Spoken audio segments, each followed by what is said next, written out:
전 금값이 이 전체 슈퍼사이클의 절반밖에 안 왔기 때문에 앞으로 5년은 더 오를 것이다 이렇게 볼 수가 있고요. 10배까지는 올라야 되지 않나 라고 생각할 그럴 경우에 이걸 계산해 보면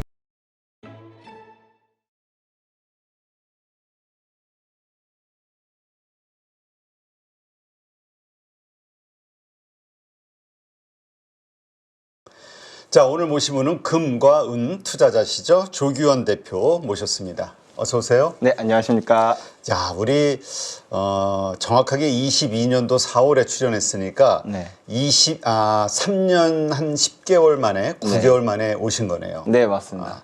자, 그때 금값이 얼마였죠? 지금 꽤 많이 올랐죠? 그때 기준으로는 대략 한 1,700불에서 1,800불 사이였던 걸로 제가 기억을 합니다. 근데 지금은 2,700불 정도 되다 보니까 가격이 꽤나 많이 상승했다 이렇게 볼 수 있을 것 같습니다. 네.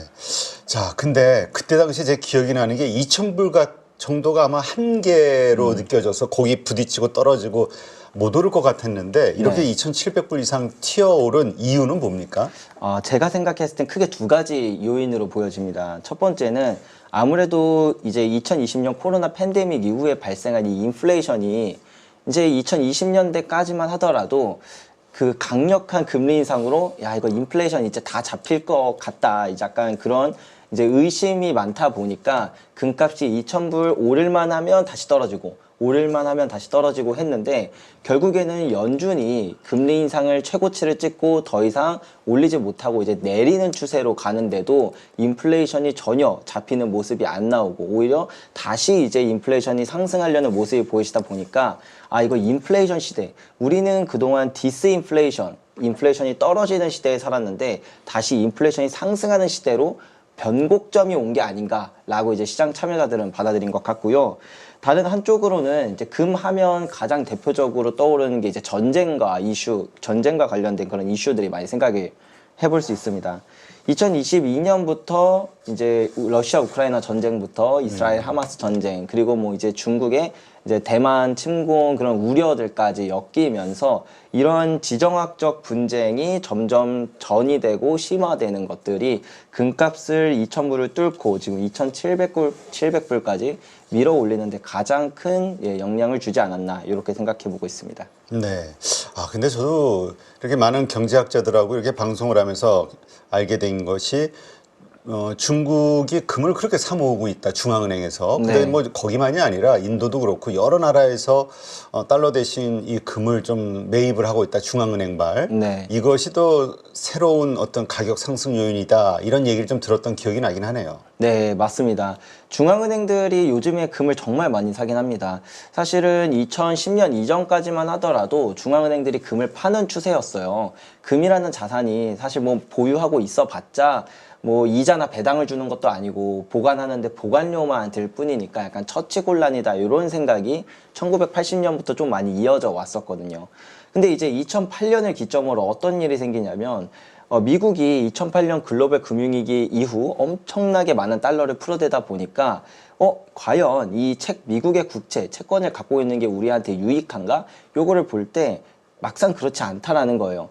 이자나 배당을 주긴 해도 그것만큼 물가 상승률이 더 많이 올라가니까 이것을 이제 실질금리라고 이야기를 하는데 실질금리가 매력적으로 느껴지지 않으니 이제 각 투자은행이나 중앙은행들도 미국 국채를 갖고 있는 것보다는 차라리 금을 갖고 있는 게 낫겠다. 이런 요인 때문에 이제 많이 2010년부터 금의 순매입량이 늘어나기 시작했는데 이제 2022년에 이제 터질 게 터진 겁니다. 네, 러시아가 우크라이나를 침공하는 일이 터졌는데요. 이 전쟁 이슈만으로도 사실은 뭐 금에 대한 수요를 좀 자극할 수는 있지만 가장 컸던 건 미국과 서방이 했던 경제적 제재인 스위프트 제재 이게 정말 컸다고 봅니다. 맞아요. 네, 러시아도 설마 미국이 아무리 그래도 내가 갖고 있는 외환보유고에 있는 이 달러를 동결할까? 이런 생각을 했었을 겁니다. 근데 미국은 그걸 했고 더 이상 그 달러라는 자산은 어떤 상황이 와도 나를 지켜주는 안전자산 이렇게 되진 않았다.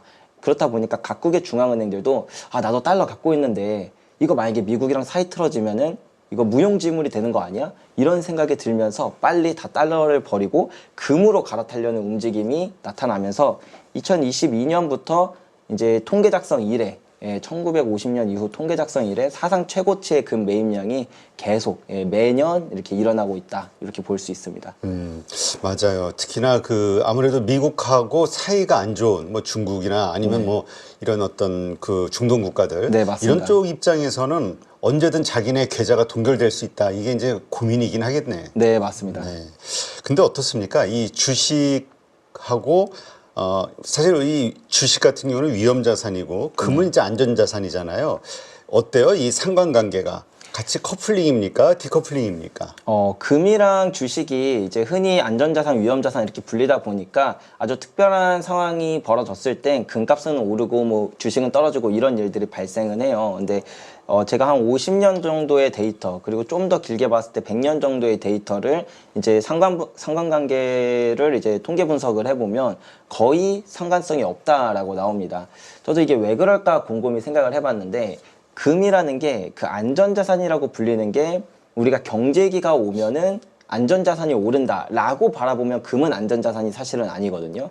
네, 왜냐면 금은 인플레이션 해지 자산인데 경제위기가 오면 대체적으로는 디플레이션이 발생을 합니다. 경제 위기상에서는 네네. 그렇다 보니까 경제위기에 대한 우려가 나올 땐 오히려 금 가격도 주식과 같이 떨어졌던 경험들이 되게 많거든요. 근데 이제 그러면 왜 금을 안전자산이라고 불리는가? 그거는 화폐에 대한 안전자산이라고 불렸던 거예요.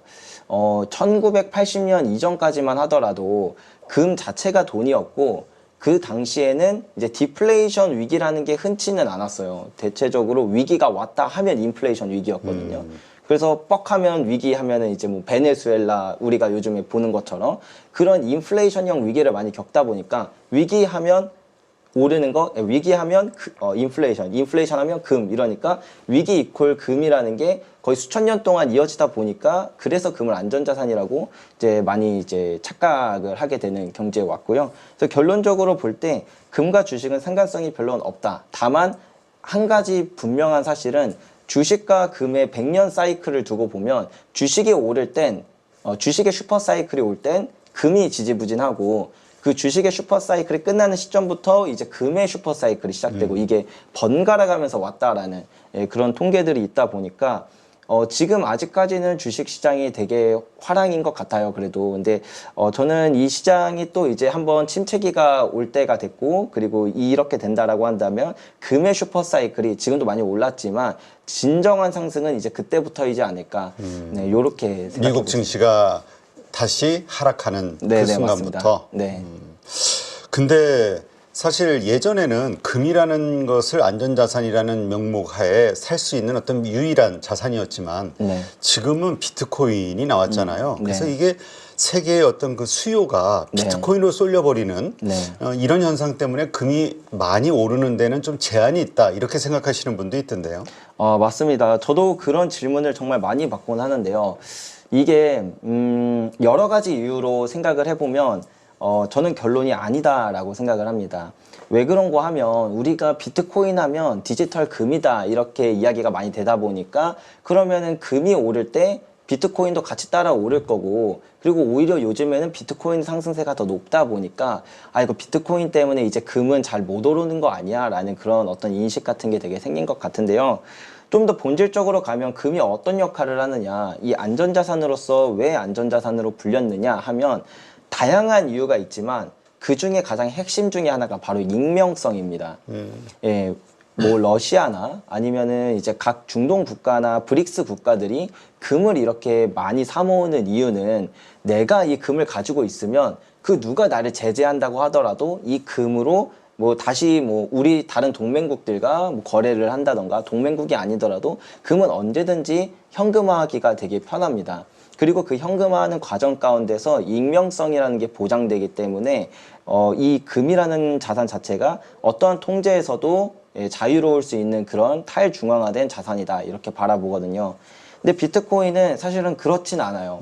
우리가 익명성이 있다라고 생각은 하지만 실제로 우리가 뭐 사토시 나카모토의 지갑에 얼마만큼의 비트코인이 있으며 그 비트코인이 어떻게 거래되는지 다 확인할 수 있는 것처럼 비트코인은 모든 장부 원장을 공유하고 있기 때문에 이 익명성이라는 부분이 없습니다. 그러면 이 자산 자체는 비트코인과 금은 비슷한 부분이 있다 뿐이지, 이게 약간 이렇게 교집합되는 부분이 좀 있다 뿐이지 다른 자산으로 바라보아야 하고, 금에 대한 수요가 몰릴 때 비트코인에 대한 수요가 아주 일부는 아주 일부는 뭐 수혜를 받을 수도 있겠지만, 그게 이제 뭐 비트코인의 수요를 뺏어간다 이렇게 하기는 어렵다, 이렇게 생각해 보면 좋을 것 같습니다. 네, 그렇군요. 자, 그렇다면 지금 우리 금 시세 이렇게 우리가 물론 그 달러로 이제 그렇게 2,700불 이렇게 얘기하는데, 우리는 이제 한 돈, 두 돈, 뭐 소량 네. 하는 분들이 일단 많으니까 네. 어때요? 지금 한 돈 가격이 얼마나 됩니까? 요즘 한돈 가격은 50만 원이 훌쩍 넘습니다. 아, 그래요. 옛날에 100일 아이들 100일 돌 이럴 때 되면은 막 네. 선물로 네. 사주고 했었는데 이제 부담스러워서 못 사주겠네.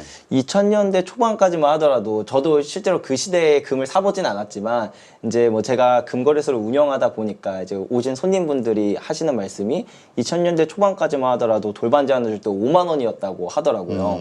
근데 이제 거의 10배가 오른 수준이다 보니까 아무래도 좀 금값이 많이 올랐구나, 이런 것들이 진짜 체감이 되지 않나, 이렇게 생각이 듭니다. 자, 그렇다면 이 한 돈에 40만 원 하는, 이게 더 오를 수 있다 이렇게 얘기했는데 어떻습니까? 올해의 금값 전망, 시장에서 예상하는 치가 있고 네. 우리 또 조규현 대표가 생각하는 목표 예상치가 있잖아요. 네. 좀 설명 좀 해주죠. 그러면은 제가 조금 장기적인 거, 그리고 올해, 이렇게 두 가지를 나눠서 한번 말씀을 드려보겠습니다. 장기적인 측면으로 볼 때 금 가격이 뭐 지금 거의 2배가량 올랐으니까, 저점부터 생각을 하면 되게 비싸졌다 이렇게 생각을 하고, 이제 뭐 꼭지 아니냐 이런 말씀도 하시는데요. 장기적으로 볼 때 금 가격은 지난 100년의 역사 동안 한 번 오를 때 짧게는 9년에서 길게는 13년까지 오르는 그런 긴 추세성을 가지고 있습니다. 근데 지금은 2019년부터 시작된 금의 사이클을 기준으로 볼 때 이제 5년 됐어요. 예, 딱 절반밖에 안 왔다는 거죠. 네, 앞으로 절반, 그러니까 앞으로 이 전체 슈퍼 사이클의 절반밖에 안 왔기 때문에 앞으로 5년은 더 오를 것이다, 이렇게 볼 수가 있고요. 상승률로 봐도 금이 한 번 오를 때 적게는 7배에서 많게는 26배까지 상승하는데 이제 고작 2배 올랐습니다. 저는 최소한 10배는 더 올라야 되지, 10배까지는 올라야 되지 않나라고 생각할 때, 지금의 가격에서? 아니요, 그 저점 대비 이제 생각을 저점. 했을 때요. 예, 근데 이제 고작 2배 정도밖에 안 올랐으니까, 이런 측면으로 볼 때도 금값이 여기가 고점이다라고 볼 수는 절대 없다라는 부분이고요. 그리고 올해에 대한 부분을 생각해 볼 때 저는 미국이 시험대에 올랐다고 생각을 합니다. 과거 역사에서 기축통화 패권을 갖고 있었던 뭐 영국이나 네덜란드, 스페인, 뭐 오스만 제국, 프랑스, 이런 국가들을 보면 이게 기축통화국의 어떤 고질적인 문제라고 해야 될까요? 일단은 만성적인 재정 적자와, 그리고 세계의 경찰 역할을 해야 되다 보니까 막대한 국방비, 이 두 가지가 필연적인데, 근데 이 국방비도 올라가고 그러면 이제 재정 적자가 쌓이니까 부채도 늘어나는 과정 가운데서 그거에 대한 이자도 같이 늘어납니다.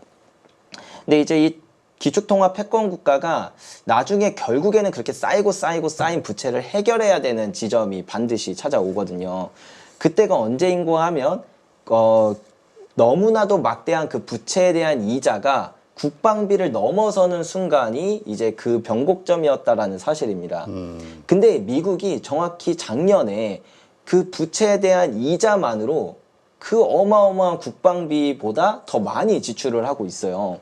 그래서 올해는 미국이 이 엄청난 부채 문제에 대한 어떤 이걸 어떻게 해결할 것인가, 이거에 대한 지금 심판대에 올랐다라고 생각을 하고, 이걸 해결하기 위해선 국방비를 줄이던가, 혹은 이제 그러니까 결국엔 적자를 줄이던가, 아니면 인플레이션을 용인하던가, 보통 이 두 가지 중에 한 가지를 택하게 되는데, 복지도 줄이고 국방비도 줄이고, 사실 이게 쉽지가 않습니다.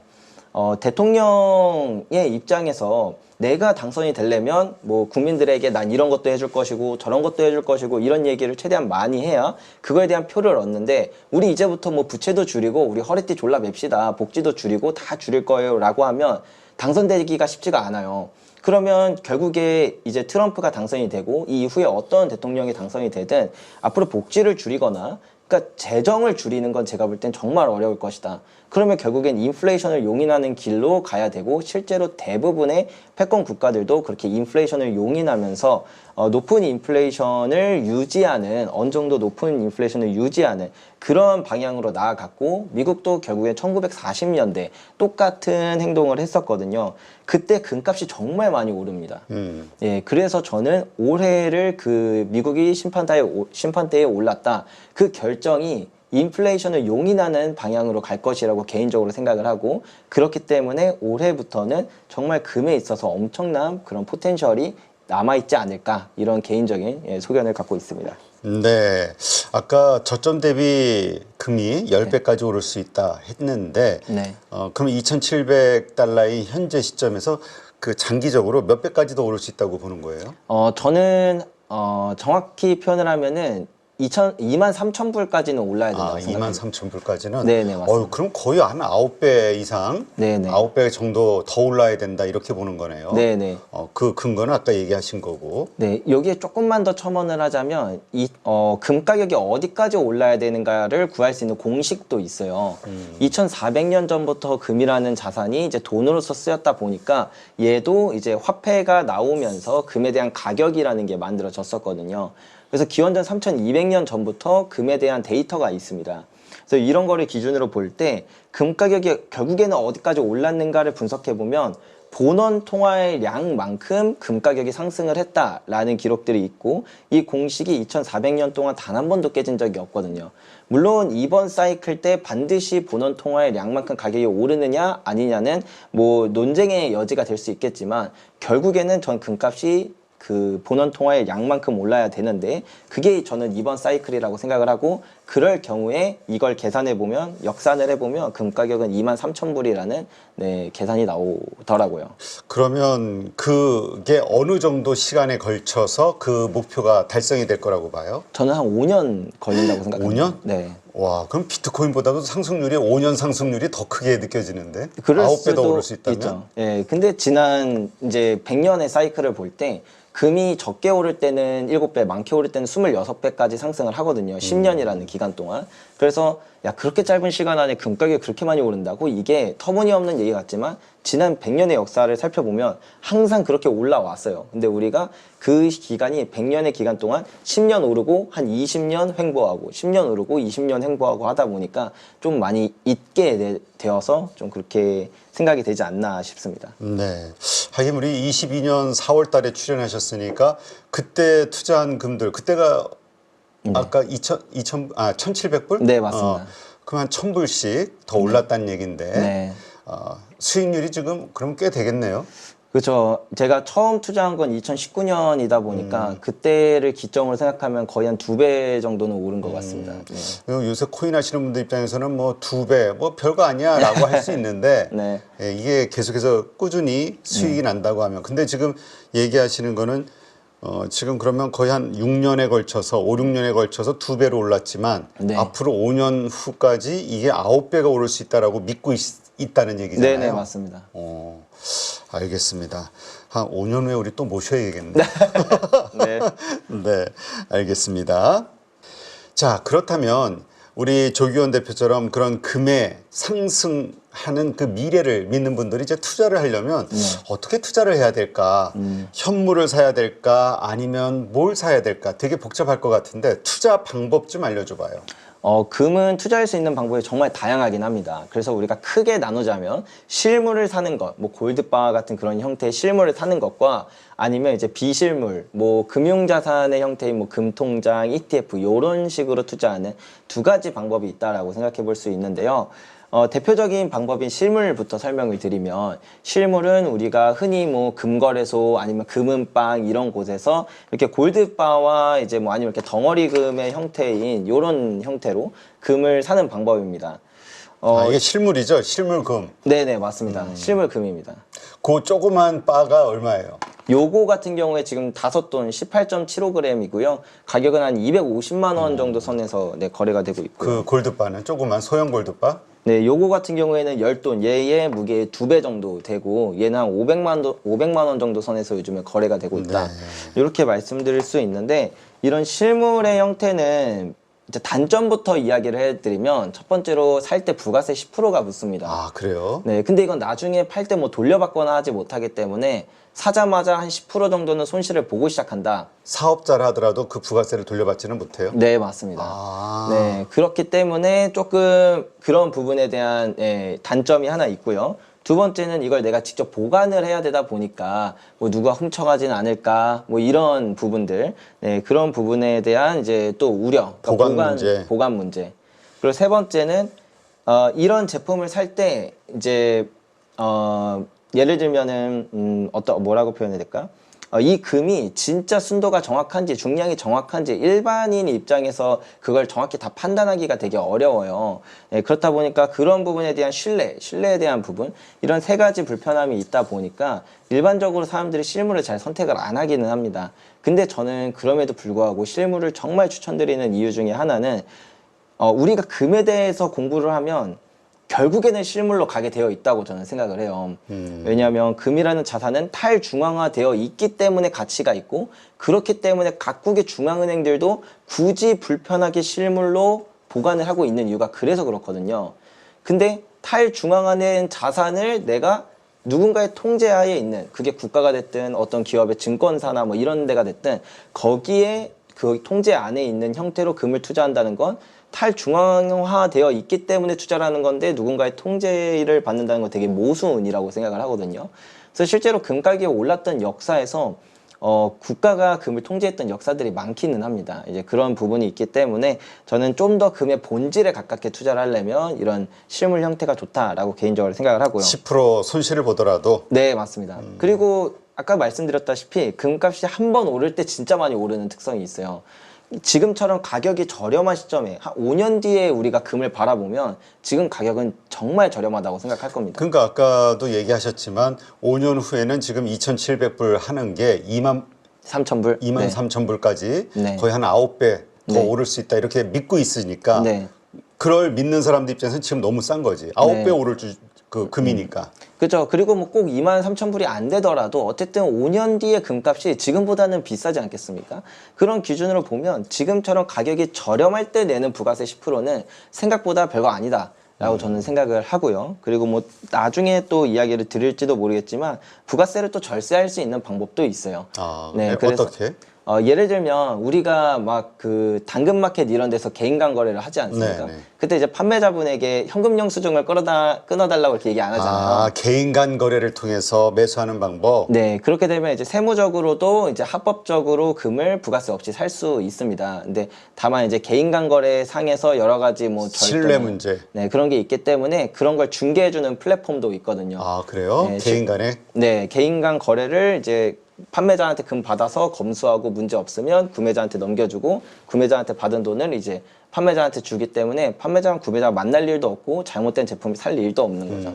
거기선 수수료를 얼마나 떼요? 보통 2% 정도 됩니다. 아, 그러니까 부가세 10%에 비하면 싸네. 네, 2%. 그렇죠. 그것도 구매자가 내는 게 아니고 판매자가 내기 때문에, 네, 그래서 구매자는 오히려 금을 되게 저렴하게 살 수 있다. 이런 부분이 있어서 이런 거를 많이 이용하시는 것도 좋아요. 네. 그렇군요. 자, 이게 이제 현물 투자에 네. 관한 거예요. 그리고 이제 보관이 어렵다. 근데 보통 이제 집안에 우리 영화 같은 데 보면은 큰 아주 묵직한 금고들이 있고 거기다 네. 부자들은 금을 네. 딱 챙겨놓고 네. 안전하게 보관하든가 네. 아니면 은행 개인 금고 있잖아요. 네, 거기에다 이렇게 보관을 하죠. 네.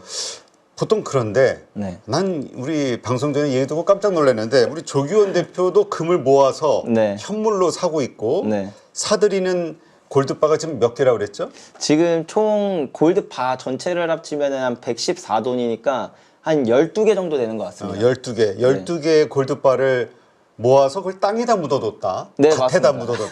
아니 이거 제가 저 몇 년 전에 그 밭에 도박 자금 몇백억을 갖다가 그 네. 밭에다 묻어둔 게 뭐 포크레인 공사하다가 드러났다 뭐 이래가지고 난리가 난 적이 있었는데 네. 아니 왜 그 불안하지 않아요? 밭에다 두면 난 좀 걱정되네. 네. 일단 그러니까 저는 오히려 역으로 생각을 한 건데요. 집에 금고가 있으면 도둑이 입장에서 보면, 아니면 누군가의 입장에서 보면 저기에 금이 있겠구나 누구나 생각할 수 있잖아요. 네. 예, 근데 이제 저희 본가는 또 이제 그 농사를 지시다 보니까 땅이 여기저기에 있고, 그리고 땅이 되게 넓어요. 그리고 되게 그냥 보면 되게 황무지 같거든요. 네. 그래서 그 금을 찾기는 되게 어려울 거다 이렇게 생각을 해서 저는 제가 이제 그 땅에다가 금을 묻어놨는데 정말 문제는 저도 그 금을 찾기가 되게 어려워요. 그래서 이제 제가 개인적으로 집에다가 보물지도를 이렇게 그려서 아니 그 보물지도만 찾으면 그 금 찾을 수 있겠네. 그렇죠. 근데 그 보물지도는 누구도 못 찾게끔 제가 잘 보관을 하고 있기 때문에 그 보물지도 보면은 위치 정확히 알아요? 아니면 네. 자기만 알 수 있게 암호 형태로 해놨어요? 예, 암호 형태로 했습니다. 근데 이제 그것도 뭐 예를 들면 나무에서 몇 발자국 가야 된다 이런 건데 그거를 또 그대로 쓰면은 이제 누군가가 그 보물지도를 봤을 때 그렇게 갈 수도 있잖아요. 그 보물지도만 보면 찾을 수 있게끔 네. 이거는 아니다. 네, 그건 아니에요. 조금 나만 알 수 복잡하게, 있게? 저만 알 수 있게 그렇게 해놨습니다. 야, 이거 보니까 진짜 옛날에 해적들 아니면 그 부자들, 네. 귀족들, 왕들, 이게 막 상인들 네. 그 자기만의 그 보물을 숨겨두는 장소 있고 보물지도를 만들었다는 거 이게 네. 이해가 되네. 이런 실제로도 현재 이런 일이 있다는 거 보니까 네. 난 불안해서 잠 못 잘 것 같은데. 오히려 한 번 넣어놓고 그리고 이제 쭉 지내다 보니까 딱히 불안할 일이 없더라고요. 예. 아니 그래도 가끔 금을 모으면은 아유 그래도 이게 반짝반짝 빛나는 거 저 금 좀 쳐다보면서 마음의 위안도 얻고 하고 싶을 텐데. 약간 그 묵은지처럼 이렇게 오래 잘 익혀두는 맛도 있습니다. 예. 네, 알겠습니다. 네.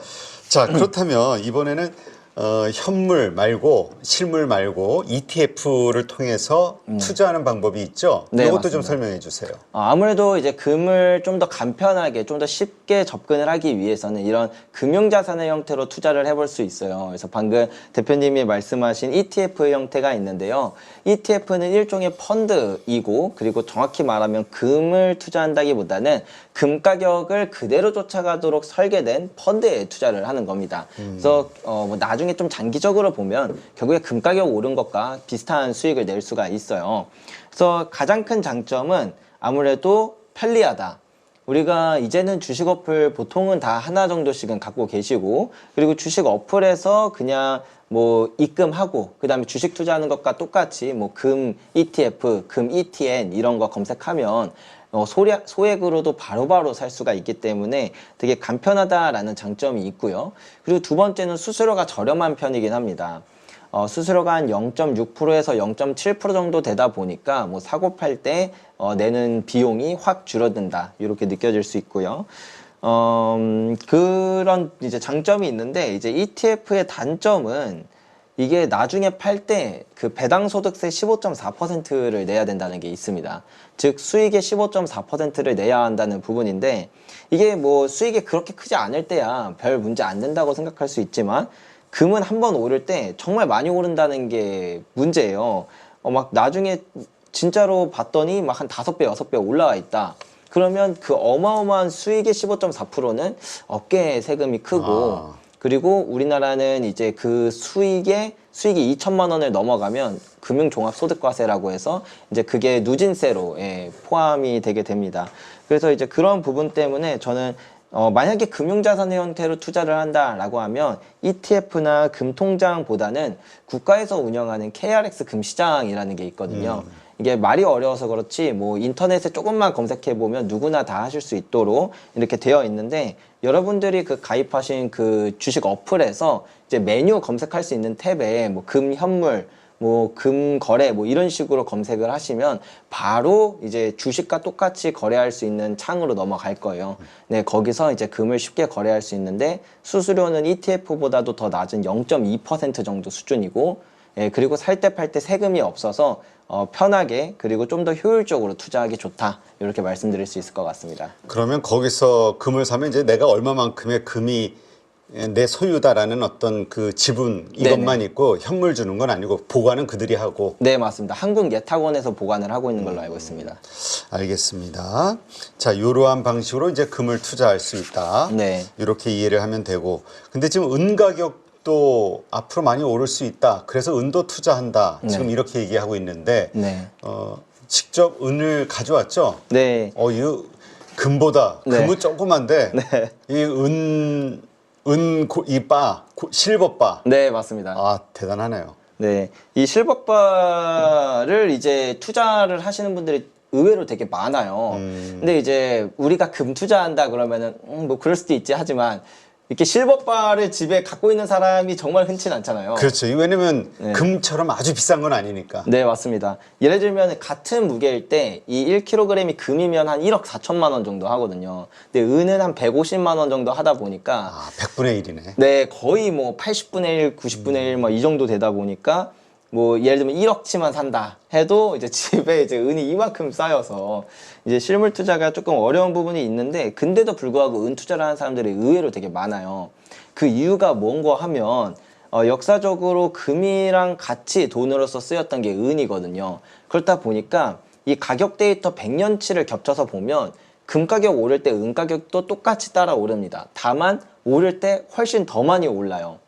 예, 마치 우리가 뭐 비트코인 투자할 때 알트코인이 더 많이 오르고 뭐 주식도 대형주 상승할 때 소형주들이 더 상승을 많이 하는 것처럼 은도 금에 비해 시장 규모가 10분의 1이다 보니까 상승할 때 더 많이 상승을 하는 그런 부분이 있습니다. 그래서 이제 금의 이런 상승 사이클일 때 은을 투자하면 수익률이 좀 더 높은 이런 효과를 얻을 수가 있고 두 번째는 은이 산업적 수요로서 요즘에 엄청나게 각광을 받고 있다는 겁니다. 네, 은이 이제 원소 특성상 모든 원소들 중에서 전기 전도율과 열 전도율이 가장 높은데, 근데 이제 구리를 예전에 사용해서 대체했었던 게 요즘은 뭐 AI다, 뭐 인공지능 뭐 그런 부분이나 아니면 뭐 5G, 그다음에 전기차 이런 다양한 쪽에서 고도화된 기술이 요하다 보니까 그래서 필수적으로 은이 사용되는 양이 기하급수적으로 늘었고 2015년 이후로 역사상 최대치를 매년 갱신하고 있습니다. 은의 수요량이. 근데 그거에 비해 가장 문제는 금이든 은이든 이제 좀 없어요. 예, 지구상에 금과 은이 너무 없습니다. 이제 자원 채굴이 거의 끝나가고 있다. 네, 사실상 이제 고갈에 다 왔다라고 보여지거든요. 그래서 실제로 지금 채굴량도 많이 줄고 있고 금 가격이 올라도 채굴량이 안 오르는, 은도 같이 안 오르는 이런 부분이 있다 보니까 공급은 줄어드는데 은의 수요는 막 폭발해서 그래서 원래도 금이 오를 때 은이 더 많이 오르지만 지금은 좀 더 그런 산업적인 특성까지 은은 좀 더 그런 상승 모멘텀이 있어서 되게 포텐셜이 큰 자산이 아닌가 개인적으로 그렇게 생각하고 있습니다. 그렇군요. 자, 그렇다면 그렇게 쓸모도 있고 자원 고갈의 리스크도 있는데 은 가격이 이렇게 100분의 1 정도밖에 90분의 1 정도밖에 안 되는 이유는 뭘까요? 솔직히 저도 정확히는 잘 모르겠습니다. 이게 이 업계에서도 되게 의견이 분분하거든요. 이제 해외에서는 실제로 광산을 운영하고 있는 CEO들이 이렇게 인터뷰를 하는 내용도 있고 아니면 귀금속 조사기관인 실버 인스티튜트라던가 이런 데 그 내용들을 보면 은이 그런 과거에 비해서 생산량이 더 많아졌냐 아니면 뭐 매장량이 더 늘었냐 이런 거 볼 때 똑같습니다. 근데 과거에는 분명히 지난 5천년이라는 시간 동안 거의 95%의 기간에는 금이랑 은의 비율이 한 10대, 15대 1 정도로 그 금 하나 가격이면 은 15개를 가질 수 있는 비율이었는데 지금 뭐 80개, 90개 가질 수 있는 이 정도 비율까지 내려왔다는 건 아마도 제가 추측컨대 은이라는 자산이 예전에 돈으로 쓰였으니까 중앙은행들도 보유하고 있고 요런 수요가 탄탄했지만 이제 중앙은행들 중에서 은 보유하는 게 러시아 빼고 없거든요. 네. 최근에 러시아가 이제 은도 보유한다 이렇게 공표를 했지만 그 전까지만 하더라도 은의 이제 중앙은행들의 수요가 마르다 보니까 이렇게 좀 금과의 격차가 많이 벌어지지 않았나. 근데 저는 이게 다시 줄어들 거라고 이제 생각을 하고 그렇다면 이런 것까지 생각한다면 은이 안 그래도 저평가되어 있는데 너무 저평가되어 있었다. 그리고 앞으로 이 저평가도 해소될 여지가 있고 두 번째 산업 수요도 폭발하고 있고 세 번째 고갈에 다가갔기 때문에 은이 정말 매력적이지 않나 이렇게 생각이 듭니다. 네, 그렇군요. 자, 그렇다면 이 은은 어떻게 투자를 할 것이냐? 왜냐면 가치가 금에 비해서 상당히 낮기 때문에 이 현물로 보관을 한다 그러면 공간이 엄청나야 될 것 같아. 네. 그렇죠?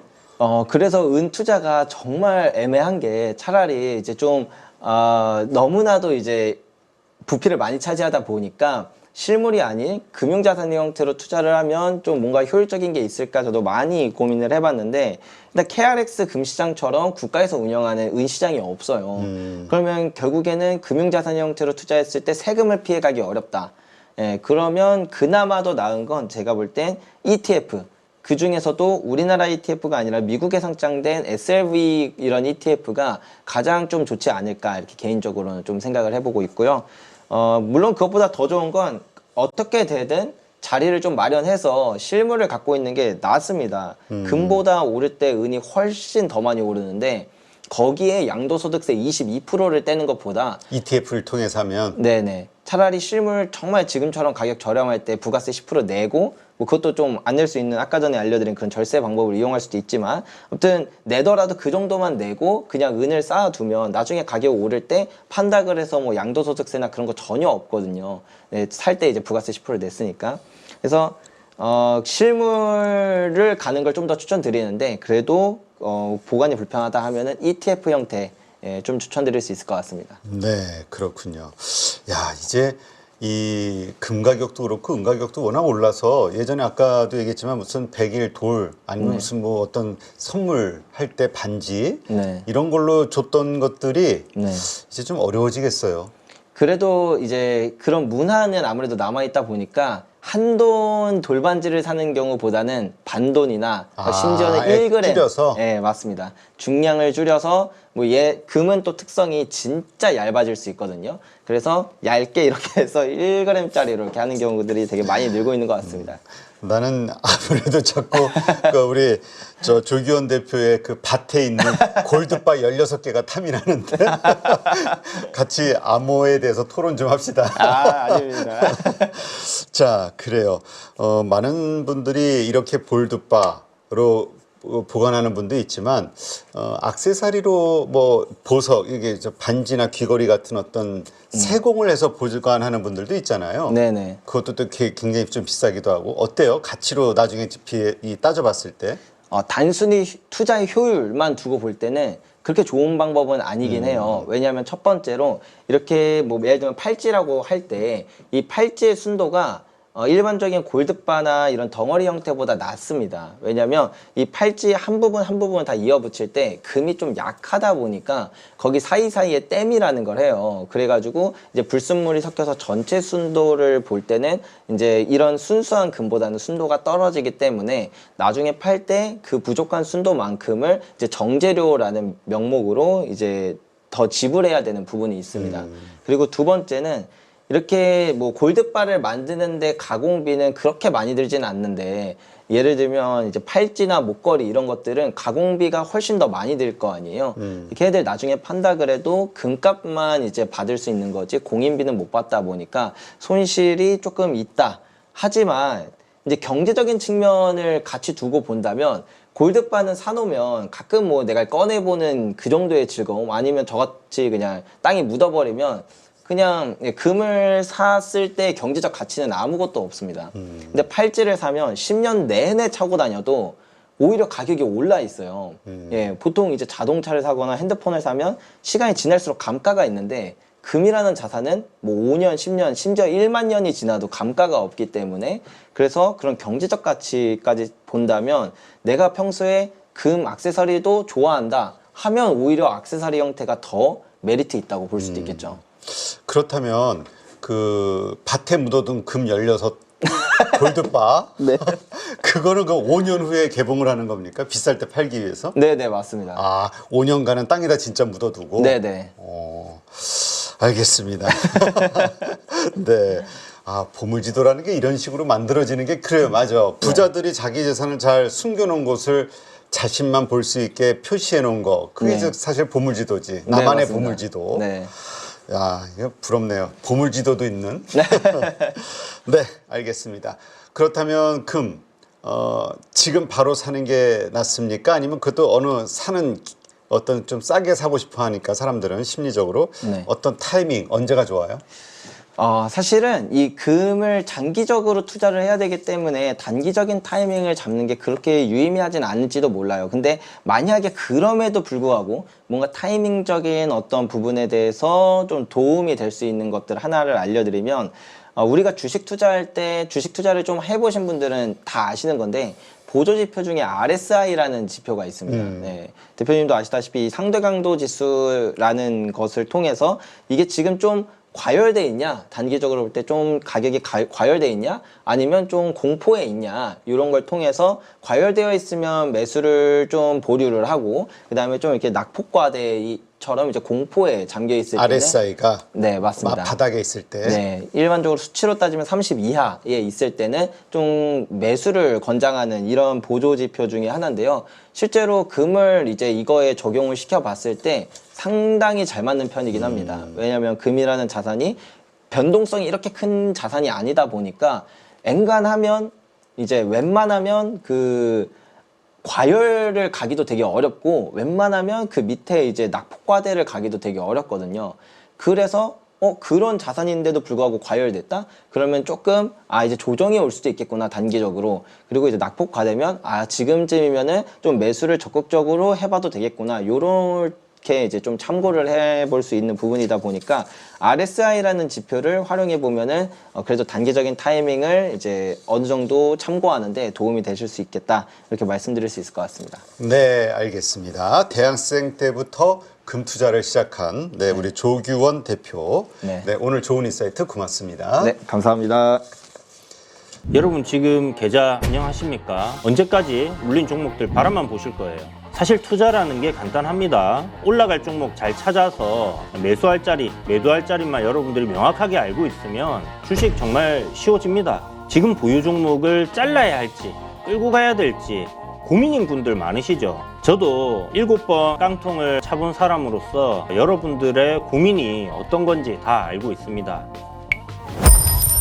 그래서 제가 여러 번 실패를 겪으면서 일어서게 해줬던 기법들에 대해서 명확하게 알려드리도록 하겠습니다. 2025년 양봉 나온다라고 이야기 드렸는데 분명 좋은 장이 올 거니까 이 기회를 살리시면 좋겠습니다. 딱 8주만 집중하셔가지고 평생 써먹을 수 있는 돈 버는 기법 다 배워가실 수 있도록 만들어 드리겠습니다.